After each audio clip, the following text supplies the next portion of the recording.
Hello everyone, this is Tabassum Hussain. I'm here with two of my Lean Six Sigma Black Belt training participants. They are from a company who manufacture the parts for the automobile industry. Okay, so I will be asking them two questions about organizational development and what hurdles they do face in their routine life and operations.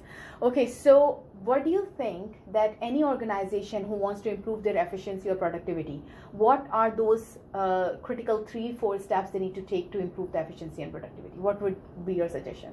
I believe that one of the first things is to make decisions based on data, accurate data collection. Mm-hmm. Just making decisions on gut feel isn't good enough to justify projects.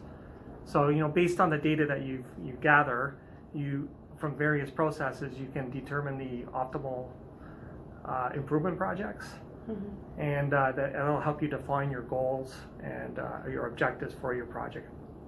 Okay, so it means that it is very important that we should be taking some statistical steps and calculations and all the study instead of just from the surface making a decision and moving towards the targets, right? Correct. Okay, so that's nice.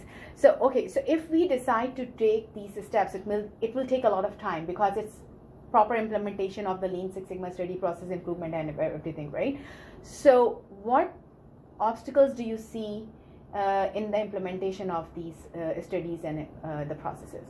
Well, your management or your upper management has to buy in. Mm-hmm. In your data collection. They have to agree that the data that you've collected makes sense, and in order to achieve the target that's based on the data collection, it's achievable. So the upper management or the management of the whole company, they have to agree with you on your data collection and then assign projects based Mm-hmm. on that data that you have collected. Okay, so it means that management's buy-in is really, really important when you're running these projects of process improvement, right?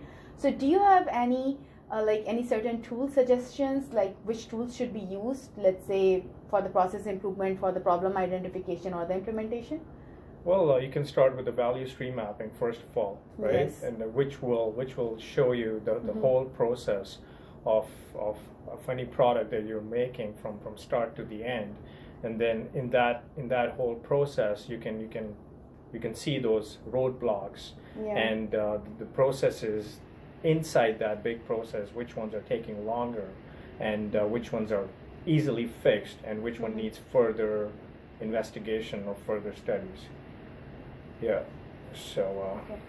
Do you think that the quality auditor or the quality manager alone can handle that, or it is something where you really need to train your teams as well so they can understand the importance of the implementation and working according to the SOPs, standard procedures? Yes, the whole team, especially the stakeholders that are involved in the process that you're going to improve, should be involved, should be very well aware of what you're trying to accomplish, agree with you, then you have full support. And should be trained and educated in all those steps as well. Right. If you don't train them, they won't understand what you're talking about, and then they can actually see the improvement after you've completed with the before and after data. Do you have any practical example where you might have done process improvement and you can say that we were able to find out because we conducted that study and we implemented and experimented with some tools and we had some, we made a change in the organization. We were able to bring a change. I did a study on alpha and beta errors related to visual Mm-hmm. inspection criteria. Okay. So that project was really to mitigate risk to prevent external issue. So we implemented a project with statistical information, capability Mm-hmm. studies, and in the end, attribute gauge studies. Okay. Based on the limit samples that were put there. We improved our inspection from approximately 60% to about a 95% accuracy. That's on a huge. You're right. That's a huge improvement, right? That's So really good.